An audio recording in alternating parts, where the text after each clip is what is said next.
a lot of times guys will try to gain ground and try to gain acceleration with that lead leg, and it will pull the drive leg early because you only have so much capacity here to move with, not allow you to store as much potential energy, but it's also going to probably pull you in your glove side direction. As we see in this frame here, how you're kind of getting pulled, I see that being influenced by that aggressive lead leg. Eovaldi, just notice the drive leg, all right? We'll double back for more mechanical stuff from Eovaldi, but just I want you to notice the drive leg here in this frame. Peak leg lift, descending. Watch how the descending move is sinking into that rear hip. His trunk is stacked over that drive leg to allow his posture to look like this, right? So he can load his drive leg and then store. This is that storing phase, right? We're increasing our acceleration down the slope. Our drive leg is motoring this entire system. Lead leg is neutral. It's closed off. That keeps the pelvis closed so you can build energy.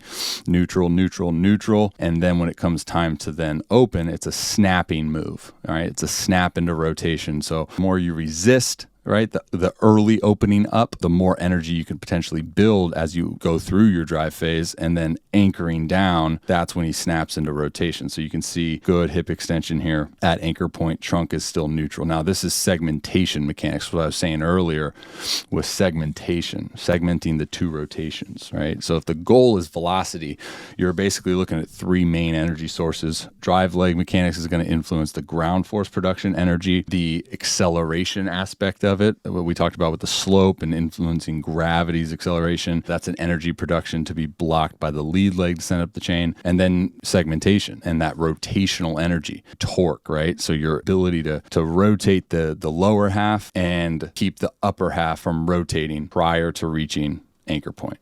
Hips are into rotation and the trunk is neutral. Drive leg is motoring this entire system. Now, notice as well as we're talking about segmentation, is notice how these role players, if you will, that influence optimal segmentation mechanics, right? If we know the goal of segmentation is to create copious amounts of rotational energy, then we know we need to get our hips pretty well into rotation before we hit anchor point, and we know that we need to keep our trunk either counter-rotated or neutral at the point in which we anchor down. Now, some key players in that can impact that is the glove side. I'm big on glove side, holding extension, resisting upper half rotation as long as possible, allowing your hips to rotate. And then now as you do anchor down, you can see it here. Trunk's neutral, retracted, hips into rotation. You create this rotational energy to then capture that with your arm action.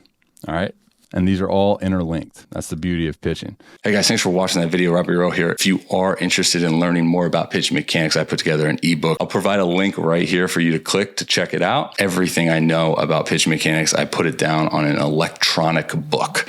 #2023.